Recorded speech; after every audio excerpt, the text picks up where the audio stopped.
So guys, ang dami na namang pa-freebies ng amo natin. Ayan. Sinipag na naman siyang mangalkal. Kaya ayan, meron na naman siyang binigay sa atin. Guys, eto na nga yung amo natin. Namigay na naman ng mga samples.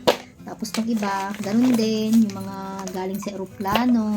Alam mo na, amo natin. Hanggat pwedeng may pakinabangan sa mga pinupuntahan or mga binibili niya, kukunin niya yan tapos ipapamigay niya sa amin. Di ba nakakatuwa? So dito muna tayo sa bags. Ito yung mga pouch bags. Sayang din pag binili natin, di ba? At least free na sa kanya. Clarins. Yung brand. Cute. Ito nga yung, ano ba to? Same Clarins din ang brand. Cute. Oh, paglagyanan ng mga anik-anik natin. Ito naman, Guerlain. Ang susosyal nila guys. Mukha talaga silang mga matitibay. Ito, intriga ako dito yung nakita ko.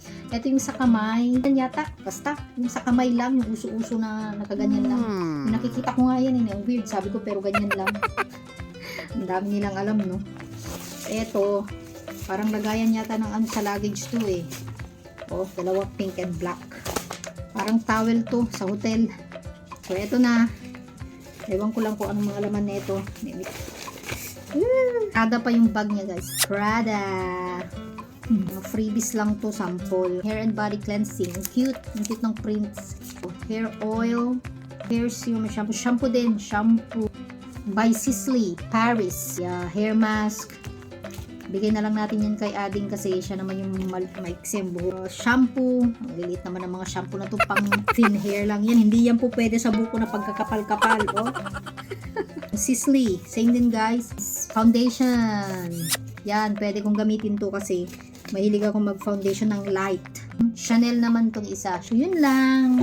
Binigay na naman ni Amo. Ngayon lang na naman siya naging masipag sa pag-ano niya, naka-stock lang lahat niyan doon. Pag may time siya, sisipagin siya, tsaka lang siya mangangalkat.